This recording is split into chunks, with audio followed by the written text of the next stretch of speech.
Hello everyone, स्वागत है आपका इस वीडियो में। और आज हम लोग बात करेंगे इंडियन पॉलिटी से रिलेटेड कुछ एमसीक्यूज़ के ऊपर, जो कई सारे एग्जाम के पार्ट बनते रहे, like SSC CGL, CHSL, MTS या इस तरह के जो भी वनडे एग्जाम होते हैं। सवाल इसी तरह के पूछे जाते हैं जो आज हम लोग देखने वाले हैं। सवाल देखेंगे, साथ ही साथ किस तरह के ऑप्शंस होते हैं उसको भी देखने की कोशिश करेंगे। एलिमिनेट कैसे कर सकते हैं चीज़ों को, ये भी सीखेंगे। और साथ ही साथ अदर पॉइंट्स जहाँ पर सवाल पूछा जा सकता है उसको देखने की कोशिश करेंगे, क्योंकि इस तरह के जो एग्ज़ाम होते हैं उसकी सबसे बड़ी खासियत यही होती है कि आपको किसी टॉपिक के बारे में कितने पॉइंट्स पता हैं। जितने अधिक पॉइंट्स आपको पता होंगे, आपके सवाल करने के चांसेस उतने बढ़ जाते हैं, नहीं तो फिर सवाल आपको परेशान करते हैं। याद करने के लिए सारी चीज़ों को हम लोग एक दूसरे के साथ में लिंक करने की कोशिश करेंगे ताकि एक लंबे समय तक याद रहे। और आइए सवालों का सिलसिला शुरू करते हैं। पहला सवाल जो आपके स्क्रीन पर है वो ये रहा। सवाल क्या है बॉस? कहेंगे सर सवाल है कि भारत के मूल संविधान में, है ना, ओरिजिनल कॉन्स्टिट्यूशन में टोटल अनुसूचियाँ कितनी थी, शेड्यूल्स कितने थे। बस इतनी सी बात आपसे पूछी गई है, ठीक है। आप कहेंगे सर सबसे पहली बात, यहाँ पर एक मूल संविधान वर्ड आया है, ओरिजिनल कॉन्स्टिट्यूशन वर्ड आया, इसका मतलब क्या है? कहेंगे सर वो संविधान जो 1950 में लागू हुआ था देश भर में। कहेंगे सर इसी को क्यों कहें? इसीलिए कहते हैं क्योंकि इसमें किसी तरह के अमेंडमेंट, किसी तरह के संशोधन नहीं थे, है ना। संविधान सभा ने पास किया और उसके बाद क्या हुआ, पूरे देश भर में लागू हुआ। तो इसीलिए इसको हम लोग क्या कहते हैं? कहेंगे सर ये ओरिजिनल कॉन्स्टिट्यूशन था, ये हमारा मूल संविधान था। इतनी सी बात आपको समझ के चलने। तो क्या अभी वाली डुप्लीकेट है? कहेंगे बिल्कुल नहीं। अभी वाला में क्या है? कहेंगे सर बहुत सारे इसमें संशोधन हो चुके हैं। बस इतनी सी बात आपको याद रखनी है। अब अगर आप ओरिजिनल कॉन्स्टिट्यूशन के बारे में बात कर रहे हैं तो इसमें से 3 सवाल आपसे पूछा जा सकता है जिसको आपको समझनी है, ठीक है। एक तो शेड्यूल्स के बारे में आपसे सवाल पूछा जा सकता है। दूसरा कहेंगे सर, दूसरा आपसे सवाल पूछा जा सकता है आर्टिकल्स को लेकर। क्या पूछा जा सकता है? कहेंगे सर आर्टिकल्स को लेकर। तीसरा आपसे सवाल पूछा जा सकता है पार्ट्स को लेकर, ठीक है। तो सब कुछ देखने की कोशिश करेंगे। कहेंगे सर शेड्यूल्स शुरुआत में कितने थे? कहेंगे सर 8।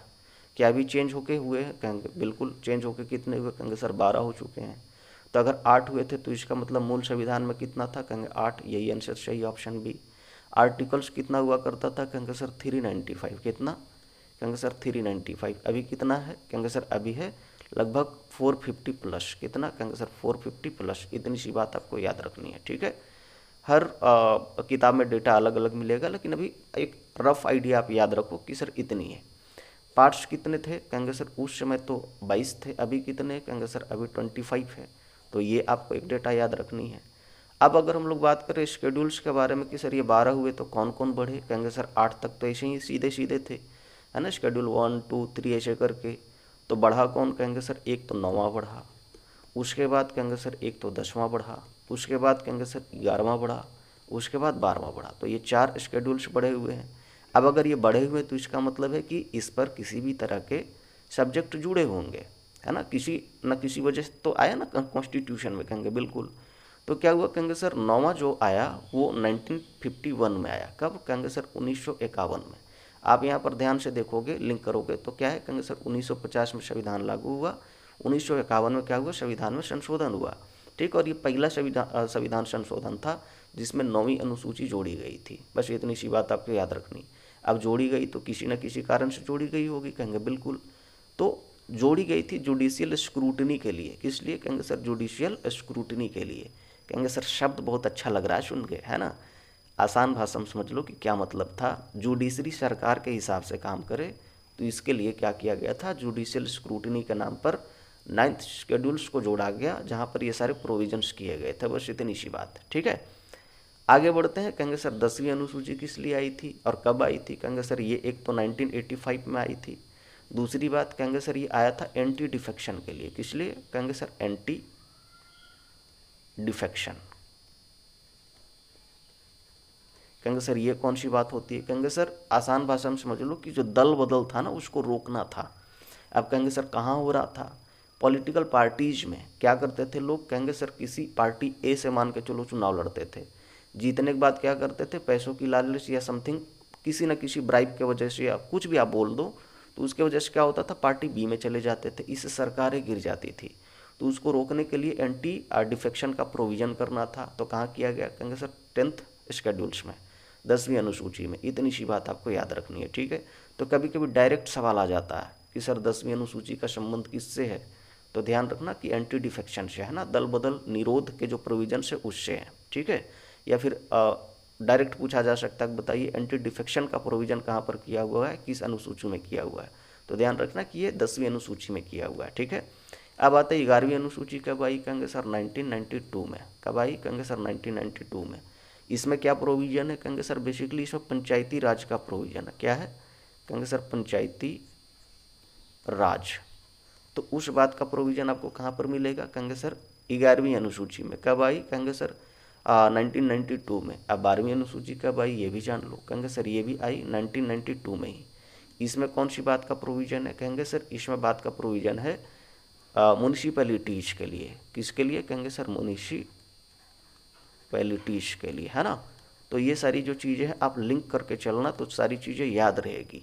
अब देखो इस क्वेश्चन को जब आप देखोगे तो हमेशा याद आएगा, क्या याद आएगा कि सर शेड्यूल्स जो ओरिजिनल कॉन्स्टिट्यूशन में थे उसमें कितने थे, अभी कितने हैं, आर्टिकल्स कितने थे, अभी कितने हैं, पार्ट्स कितने थे, अभी कितने हैं, साथ ही साथ ये जो जोड़े गए हैं शेड्यूल्स, है ना, वो कब कब जोड़े गए, क्यों जोड़े गए, सब्जेक्ट क्या था, तो ये सारी चीज़ें आपको याद रहेगी।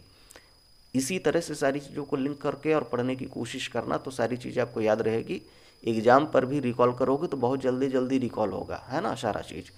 आइए अगला क्वेश्चन पर आते हैं। अगला सवाल क्या है बॉस, कहेंगे सर अगला सवाल ये है, सवाल है कि संविधान के किस अनुच्छेद आर्टिकल के तहत अस्पृश्यता का उन्मूलन किया गया है। अस्पृश्यता का मतलब क्या होता है, कहेंगे सर अनटचेबिलिटी, मतलब कहेंगे सर छुआछूत, है ना। लोग कास्ट के बेसिस पर या फिर हम लोग कहते हैं रिलीजन के बेसिस पर भी कभी कभी प्रैक्टिस करते हैं अनटचेबिलिटी को, है ना। तो उससे बचने के लिए संविधान में प्रोविजन किया हुआ है। कहेंगे सर कौन सा आर्टिकल है डेडिकेटेड उस बात के लिए, तो कहेंगे सर आर्टिकल 17। कौन सी बात, कहेंगे सर आर्टिकल 17 में यह बात लिखी गई है एबोलिशमेंट ऑफ अनटचेबिलिटी को लेकर, है ना। तो इस चीज़ को आपको समझ के चलनी है। अब 17 कहाँ पर आता है, कहेंगे सर ये तो आता है फंडामेंटल राइट में, है ना। ये कहाँ पर आता है, कहेंगे सर फंडामेंटल राइट्स में ये आता है। अब कहेंगे सर ये जो फंडामेंटल राइट्स है जिसको हम लोग क्या कहते हैं, कहेंगे सर मौलिक अधिकार। क्या कहेंगे, कहेंगे सर मौलिक अधिकार, ठीक है। ये किस संविधान से लिया हुआ है या किस देश के संविधान से लिया हुआ है ये पूछा जा सकता है। तो याद रखना ये यूएसए के संविधान से लिया हुआ। कहाँ से, कहेंगे सर यूएसए के कॉन्स्टिट्यूशन से लिया हुआ है। कोई दिक्कत वाली बात, कहेंगे बिल्कुल नहीं। यूएसए में इसको क्या कहा जाता था, कहेंगे सर वहाँ पर इसको कहा जाता था बिल ऑफ राइट्स। क्या कहा जाता था, कहेंगे सर बिल ऑफ राइट्स। ये आपको बात समझ के चलनी है, ठीक है। सवाल पूछा जा सकता है कुछ भी फंडामेंटल राइट से रिलेटेड आपसे पूछा जा सकता है, बताइए किस पार्ट में है संविधान का। मैंने अभी आपको बताया कि टोटल 25 पार्ट हो चुके हैं, तो किस पार्ट में, कहेंगे सर थर्ड पार्ट में। थर्ड पार्ट को देखोगे तो आपको क्या मिलेगा, कहेंगे सर फंडामेंटल राइट्स। बात आ रही सुनने। उसी तरह से अगर आपसे पूछा जाता है बताइए पार्ट सेकंड में क्या है, तो कहेंगे सर पार्ट सेकंड में आपको मिलेगा बेसिकली सिटीजनशिप के बारे में। किसके बारे में, सिटीजनशिप के बारे में। बस इतनी सी बात है, ठीक है। अब आर्टिकल आपसे पूछा जा सकता है फंडामेंटल राइट्स वाले के, बताइए फंडामेंटल राइट्स का आर्टिकल कहाँ से कहाँ तक है। तो आर्टिकल आपको कहाँ से कहाँ तक मिलेंगे फंडामेंटल राइट वाले, कहेंगे सर आपको मिलेंगे 12 से 35 तक, 35 तक। तो एक बात इधर से आपकी सवाल बन सकती है ना। अब आता है क्या, जो अनटचेबिलिटी के बारे में लोग जो बात कर रहे थे अभी हम लोग, क्या इस पर कुछ कानून भी बने हैं, कहेंगे बिल्कुल बने हैं। एक तो कानून बना हुआ है कब का, कहेंगे सर 1955 का, जिसका नाम क्या है, कहेंगे सर अनटचेबिलिटी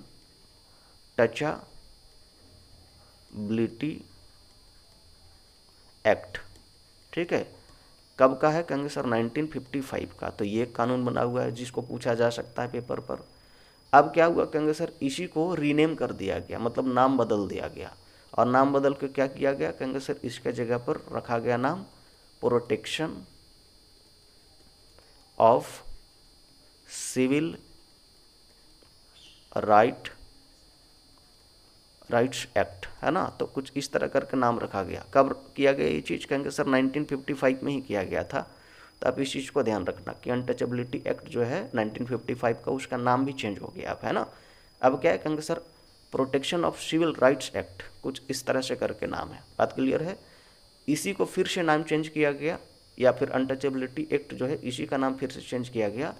इसको कर दिया गया, आज के डेट में आप सुनते होंगे और इस कानून को लेकर कई बार बवाल होता है, ठीक है।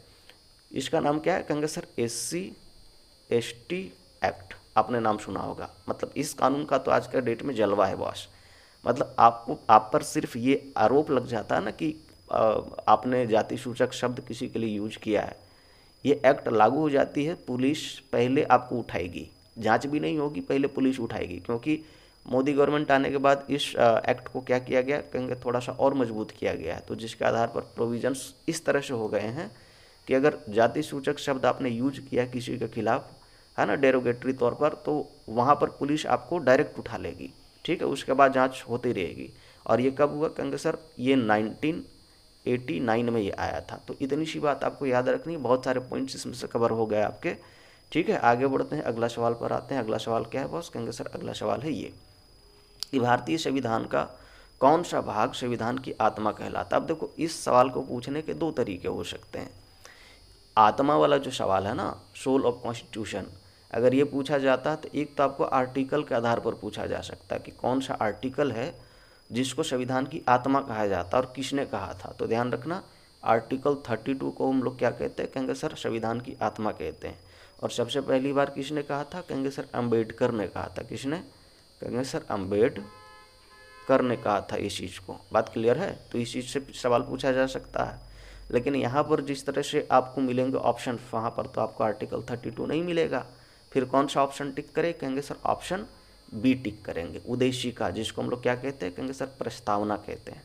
क्या कहते हैं, कहेंगे सर प्रस्तावना। या तो ये वर्ड आप सुने होंगे, या फिर इसी को हम लोग क्या कहते हैं, कहेंगे सर प्रियम्बल, है ना। तो आपको ये चीज़ समझ के चलनी है कि प्रियम्बल को हम लोग या प्रस्तावना को हम लोग क्या कहते हैं, कहेंगे सर संविधान की आत्मा कहते हैं। अब ये प्रियम्बल है क्या, कहेंगे सर ये संविधान का सार है। क्या है, सार, समरी आप समझ सकते हो, है ना। संविधान अगर कोई नहीं पढ़ना चाहता, लेकिन ये आपको मतलब वो बताना चाहता है कि संविधान में क्या, तो उसको पूरी संविधान पढ़ने की ज़रूरत नहीं है। वो सिर्फ प्रस्तावना पढ़ ले तो उसको समझ में आ जाएगी किस तरह की बातें लिखी गई है संविधान में, है ना। जैसे आपने बचपन से पढ़ा होगा, हम भारत के लोग, भारत को एक प्रभुत्व संपन्न, ये we the people of India, ऐसे करके, तो प्रस्तावना की लैंग्वेज है, ठीक है। अब प्रस्तावना के बारे में थोड़ा सा जान लेते हैं। कहेंगे सर ये जो प्रस्तावना है ना, ये कब आया था, कहेंगे सर ये आया था 13 दिसंबर 1946 को। कब आया था, कहेंगे सर 13 दिसंबर, जब संविधान बन रहा था उस टाइम की बात है कि 13 दिसंबर 1946 को क्या हुआ था, कहेंगे सर प्रस्तावना आया था। किसने दिया था, कहेंगे सर जवाहरलाल नेहरू ने दिया था। किसने दिया था, जवाहरलाल नेहरू ने दिया था। एक तो बात ये याद हो गई आपकी, है ना। उसके बाद कहेंगे सर किस नाम से आया था, तो ध्यान रखना इसका नाम उस समय ऑब्जेक्टिव रिजोल्यूशन हुआ करता था। क्या नाम हुआ करता था, कहेंगे सर ऑब्जेक्टिव रिजोल्यूशन, ये नाम हुआ करता था उस समय इसका। तो इतना सा आपको याद रखना है। अभी जो हम लोग प्रस्तावना के बारे में बात कर रहे हैं, क्या इसमें चेंजेज आए हैं, कहेंगे बिल्कुल, इसमें भी अमेंडमेंट्स हो चुके हैं। कितना बार अब तक हुआ, कहेंगे सर केवल और केवल प्रस्तावना में अभी तक एक बार अमेंडमेंट हुआ है। कब हुआ था, कहेंगे सर ये हुआ था 1976 में। अमेंडमेंट कौन सा था, कहेंगे सर 42वां, ठीक है। तो इस चीज़ को आप याद रखना। और इस अमेंडमेंट में क्या हुआ, कहेंगे सर 3 शब्द जोड़े गए संविधान के प्रियम्बल में। एक तो कहेंगे सर, एक तो सोशलिस्ट, ठीक है। दूसरा कहेंगे सर, दूसरा जोड़ा गया था सेकुलर, जिसको लेकर आज भी बवाल होता है कभी कभी, है ना। और तीसरा जोड़ा गया इंटीग्रिटी। क्या जोड़ा गया, कहेंगे सर इंटीग्रिटी। ये 3 शब्द जोड़े गए थे। तो इस चीज़ को आप याद रखना, ठीक है। यहाँ से सवाल पूछा जा सकता है। छोटी छोटी चीज़ें हैं, आप लिंक करते चलिए, सारी चीज़ें बहुत ही आसान हो जाती है। अगला सवाल, कहेंगे सर किस संशोधन के द्वारा भारतीय संविधान की उद्देशिका यानी प्रियम्बल के बारे में हम लोग बात कर रहे हैं, प्रस्तावना के बारे में बात कर रहे हैं, उसमें संशोधन किया गया। तो मैंने अभी पीछे बताया, तो ऑप्शन सी जो है इसका सही आंसर हो जाएगा कि 42वां संविधान संशोधन जो था उसमें क्या हुआ, कहेंगे सर प्रियम्बल जो था उसमें चेंज देखने को मिले हैं, ठीक है। और अब तक कितने बार हो चुके हैं प्रियम्बल में चेंज, कहेंगे मात्र एक बार, ठीक है। तो ये कब हुआ था, कहेंगे सर 42वां संविधान संशोधन में, है ना। और 1976 का ये टाइमलाइन चलता 1976 में, ठीक है। कौन से 3 शब्द जोड़े गए याद रखिएगा, जो मैंने अभी पीछे आपको बताया कि एक तो कहेंगे सर सोशलिस्ट, दूसरा कहेंगे सर सेकुलर, और तीसरा कहेंगे सर इंटीग्रिटी। क्या है, कहेंगे सर इंटीग्रिटी। ये 3 शब्द जोड़े गए थे। अब यहाँ पर हम लोग जो बात कर रहे हैं, थोड़ा सा 42वां संविधान संशोधन के बारे में बात कर लेते हैं, ठीक है। देखो 42वां संविधान संशोधन जो है इसको इसमें बहुत सारे चेंजेज हुए थे संविधान में, मतलब हर डिपार्टमेंट लगभग चेंज हो गया था। चाहे जुडिशरी के बारे में बात कर लो या किसी और टाइप के जो भी डिपार्टमेंट होंगे, लगभग सब में चेंज आए थे उस समय, ठीक है। तो इसीलिए 42वां संविधान संशोधन को मिनी कॉन्स्टिट्यूशन कहते हैं। क्या कहते हैं? क्योंकि सर मिनी कॉन्स्टिट्यूशन, यानी इसमें इतने सारे चेंजेस थे जिसके वजह से ऐसा बोला गया था इसको कि ये संविधान संशोधन एक्चुअली में मतलब एक छोटी सी कॉन्स्टिट्यूशन ही ऐड हो गई थी उस समय, तो इसीलिए इसको हम लोग मिनी कॉन्स्टिट्यूशन कहते हैं। सवाल डायरेक्ट पूछता है कभी कभी, बताइए कौन से संविधान संशोधन को मिनी कॉन्स्टिट्यूशन कहते हैं? तो ध्यान रखना 42वां संविधान संशोधन है। कब हुआ था? कहेंगे सर 1976 में हुआ था, ठीक है। किन के टाइम पर हुआ? तो कहेंगे सर ये जो हुआ था ये इंदिरा गांधी ने किया था। किसने किया था? कहेंगे सर इंदिरा गांधी ने किया था। तो इस चीज़ को ध्यान रखना, ठीक है, क्योंकि उस समय उन्होंने इमरजेंसी लगाया था और इमरजेंसी लगा के ही मतलब उसके नाम पर ही ये सारे चेंजेस आए थे, ठीक है।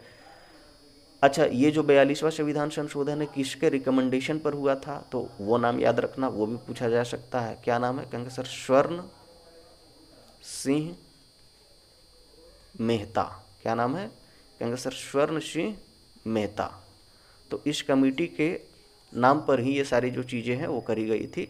तो इस नाम को आप याद रखना, पेपर पर पूछा जा सकता है, छोटे छोटे से सवाल हैं। आगे बढ़ते हैं, अगला सवाल पर आते हैं। अगला सवाल क्या है बॉस? कहेंगे सर संविधान भारतीय संविधान में एकल नागरिकता का कॉन्सेप्ट है ना, कि भारत के संविधान के हिसाब से भारत में जो लोग हैं, जो भी सिटीजन हैं, उसके पास नागरिकता कितनी है? कहेंगे सर मात्र एक। कहाँ की? कहेंगे सर सिर्फ भारत की। ऐसा नहीं कि आप भारत के भी, आप अमेरिका के भी, आप रशिया के भी, ऐसा नहीं कर सकते, ठीक है। तो जो एकल नागरिकता का कॉन्सेप्ट है वो कहाँ से लिया हुआ है, किस देश के संविधान से लिया हुआ है? तो ध्यान रखना, ये ब्रिटेन के संविधान से लिया हुआ। कहाँ से? कहेंगे सर ब्रिटेन के संविधान से, ठीक है। ब्रिटेन में भी आपको एकल नागरिकता का ही कॉन्सेप्ट मिलेगा, ठीक है।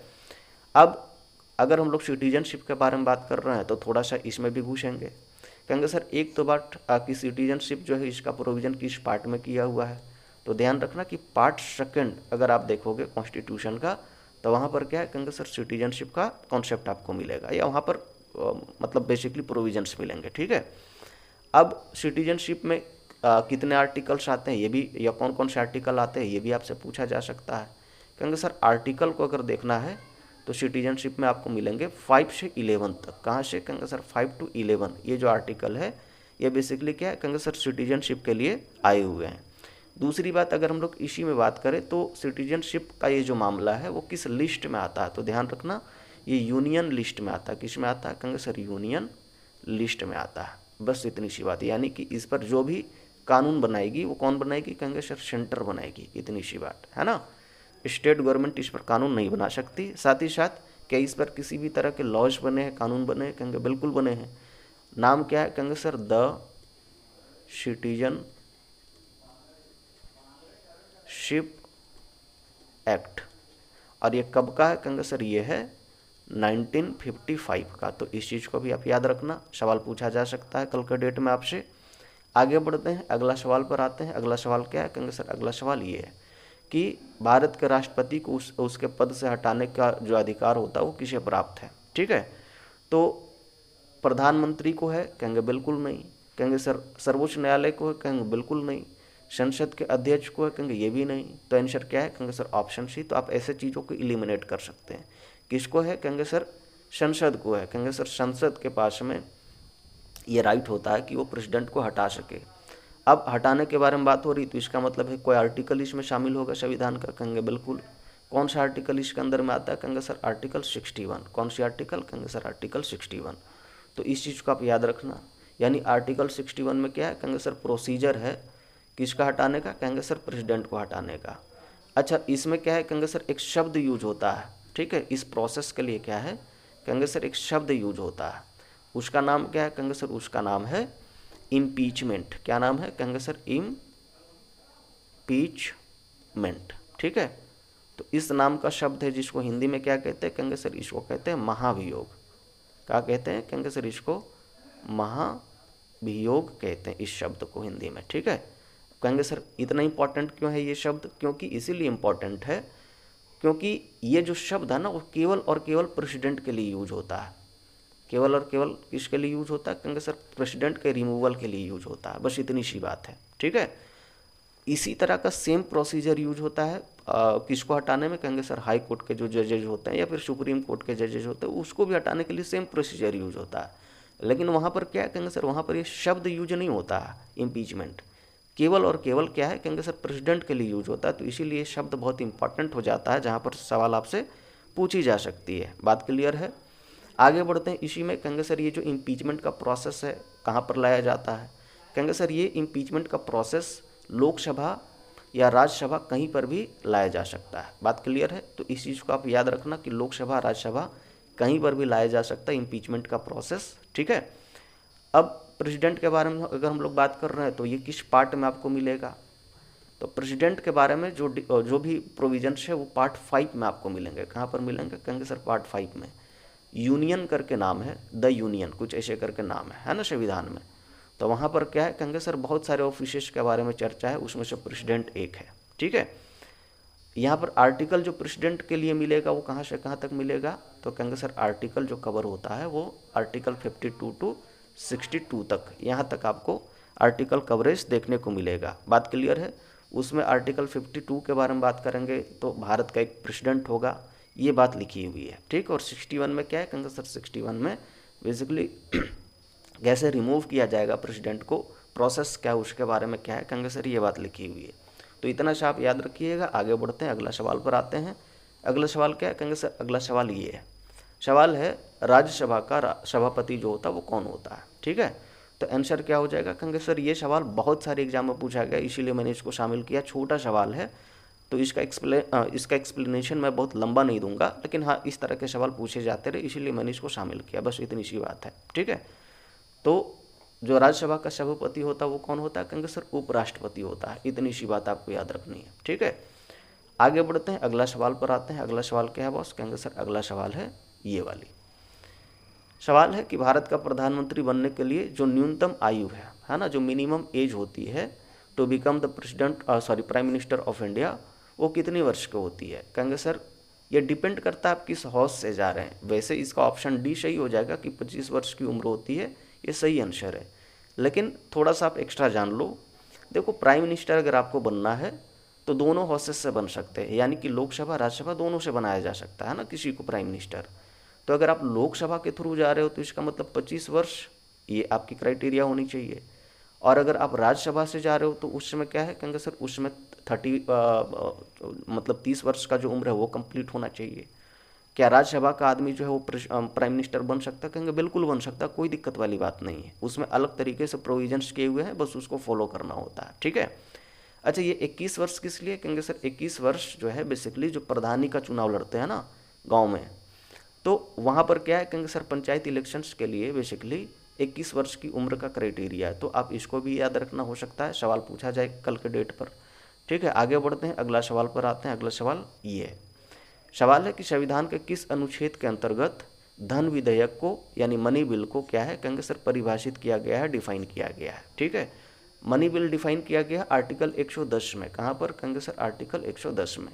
बस इतनी सी बात आपको याद रखनी है। अब अगर हम लोग मनी बिल के बारे में बात कर रहे हैं तो थोड़ा सा इसके बारे में चर्चा कर लेते हैं। कहेंगे सर मनी बिल, कोई बिल मनी बिल है या नहीं कौन डिसाइड करेगा? किसके पास ऑथोरिटी होती है? कहेंगे सर डिसाइड करता है स्पीकर। कौन डिसाइड करता है? कहेंगे सर स्पीकर डिसाइड करेगा, है ना, किसी बिल के बारे में कि वो मनी बिल है या नहीं है। एक तो बात ये हो गई।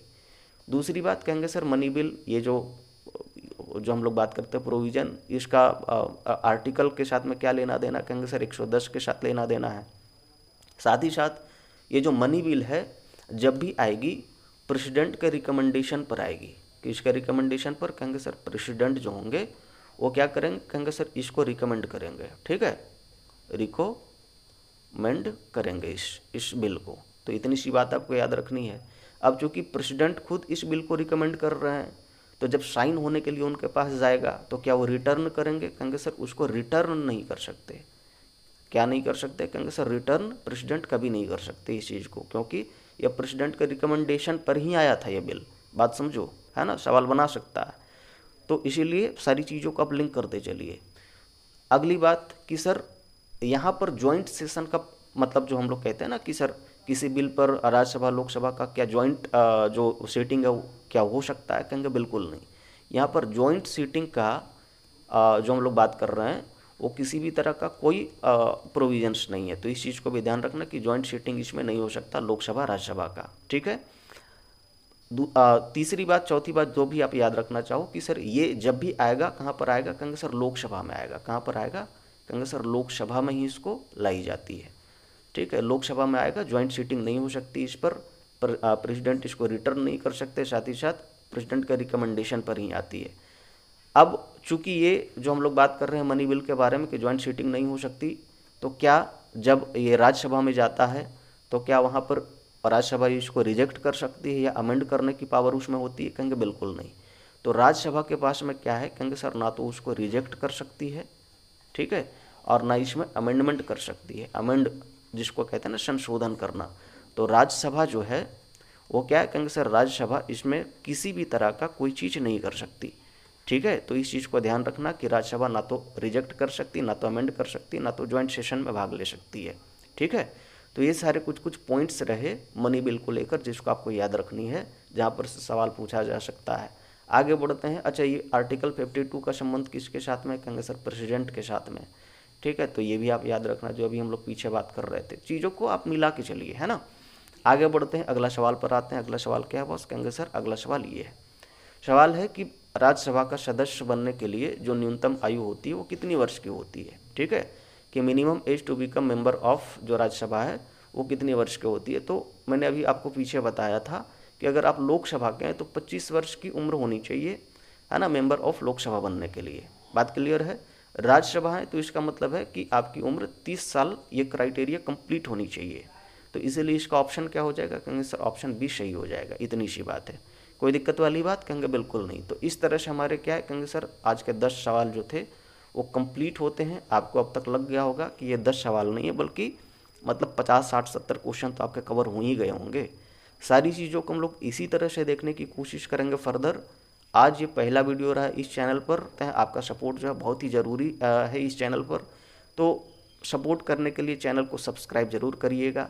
एक बार फिर से मिलेंगे हम लोग किसी एक नए वीडियो के साथ में, तब तक के लिए नमस्कार।